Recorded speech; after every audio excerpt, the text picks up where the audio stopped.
Once Portland Mayor Ted Wheeler announced that he would not seek re-election, we knew we'd have a new mayor come January. But when the campaigns began, few thought businessman Keith Wilson would come out on top. But he did, beating 3 sitting Portland City Commissioners in the process.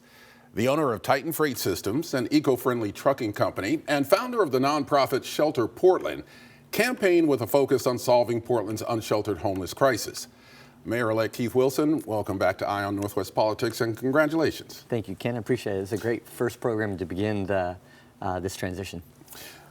At what point during the campaign did you realize that you really had a chance to win this thing? I would say that about a month out, when we had the City Club Forum debate, and they announced my name, and the crowd applause far exceeded our expectation. I think that was that critical moment that all of our hard work started to pay off of, creating a message and then the lack of name recognition. But at that moment, we all realized people are listening and they're starting to understand the message. And that was that goosebump moment that we thought, okay, the city's ready. You've said you will end unsheltered homelessness in Portland within a year of taking office. How do you plan to do that? Thank you for bringing this up. This is that critical first priority that everything else hinges on.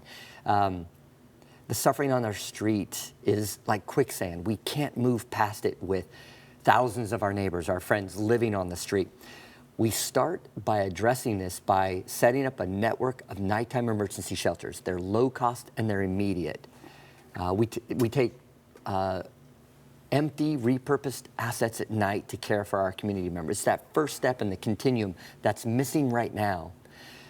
We augment that with day centers and day shelters. We have a lot of existing day shelters right now. We may have to add more to help with connecting to services to find a person's need.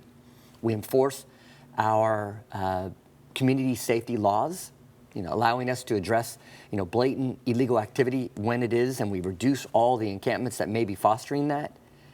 And then we're really able to restore public safety to our community, and that's really that simple 1, 2, 3 process of how we do it, and we do it rapidly. How much buy-in is it going to take from the community in order to make that happen? We've been on this mission for 9 months.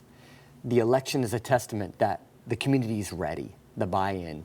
It was a significant win for the city, and we've been very clear and transparent. This is that critical thing we have to do. I believe they're ready, but you are right. We need to continue to message to the community to come together to care for those that are suffering. So it is not something simple. The buy-in is going to be critical, and we're going to continue to message what we're going to be doing in the transition and certainly in those critical first few months of my administration. The current Portland City Council tabled an ordinance to consider pulling out of the Joint Office of Homeless Services. What is your view of the Joint Office and the overall working relationship with Multnomah County through that office? Sure, let's tackle that 2 ways. First of all, the first question, we were going to pull out, and I really appreciate the commissioners stepping back.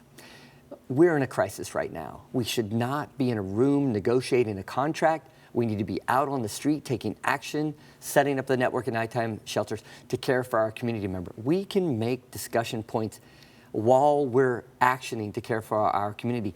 This election wasn't about us talking about a contract. It was our citizens saying they want the leaders to come together, collaborate to get things done. Now let's move on to the county.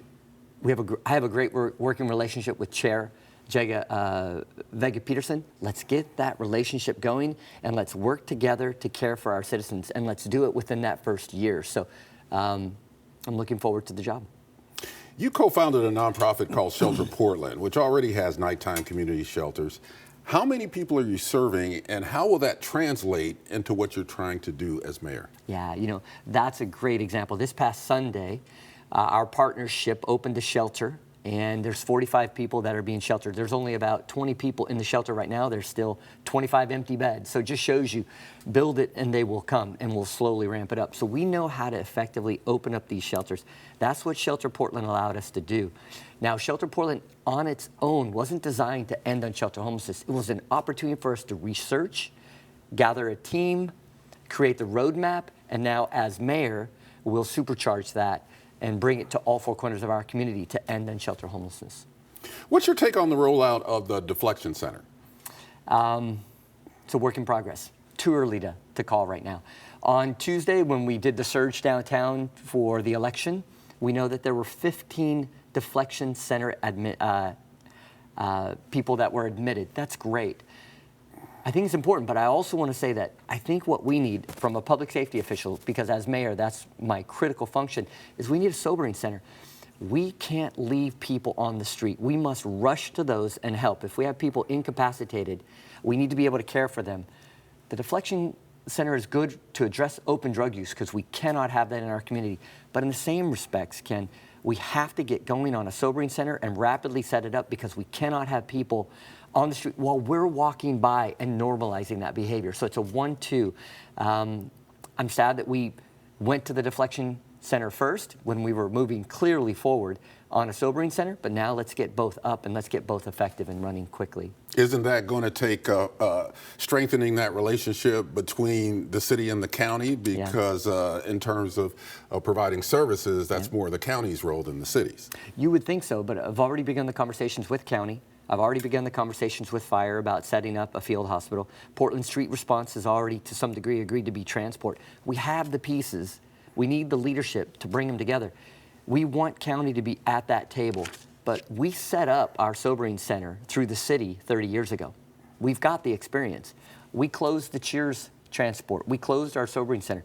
That was set up 30, 40 years ago by the Clark administration. We can do that again because we can't let people live and die on the sidewalk while we're waiting for others to decide what priority we take. That's a city priority. We cannot have our citizens living and dying on the street, communicating to everybody that that's the community we're fostering. We have to address that immediately. Your company, Titan Freight Systems, was the first in the Northwest to purchase Freightliner e-Cascadia all-electric trucks. Why'd you do that and why go that route? We have a sustainability mandate at Titan. We had 3 critical core values: quality, safety, and sustainability. Every decision we made had to be focused on sustainability.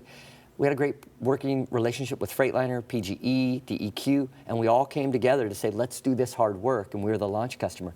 It was hard. It's rewarding, but it's also profitable. This is the green economy. We keep thinking that these things are going to be unprofitable. It is completely the opposite with the credits and the clean fuels credits that we receive. This is profitable. So I'm trying to show people the path to that green economy to lower emissions in our city today. And we're being successful at that. You're going to a brand new system of government where the mayor does not have a vote on the council that's coming up, but gets to select a new city manager to run bureaus. How do you envision being able to work within that new system and with a new 12-member city council to get your agenda through? Yeah, so our city is at an inflection point. I think this new council and the new form of government is going to allow us to supercharge change. Let's first of all just break it down based on numbers. So as a city councilor, the mayor had to sit through and be a part of 800 plus bills that were agreed to or unanimously voted on like 80% of the time. The new mayor now doesn't have to do the politics or the policy. I get to focus on delivering core values well, core services well.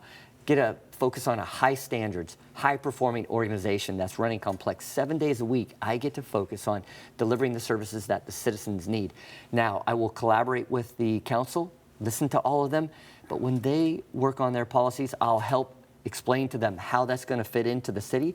But then I'll take those bills and we'll implement them well at the spirit and the intent of those bills as the relationship really is designed to be. It's an exciting time for us.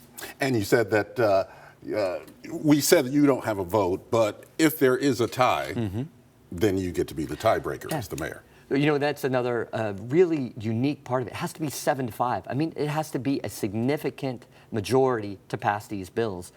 If it's necessary, I get to jump in and make that critical 13th vote or 7th vote to pass a policy. So I really do get to fashion into policies, but I don't have to be encumbered in those meetings every day.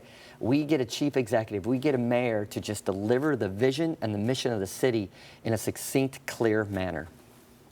Mayor-elect Keith Wilson, thank you for being here on Eye on Northwest Politics. Thank you, Ken. And good luck to you in your new role. Thank you very much.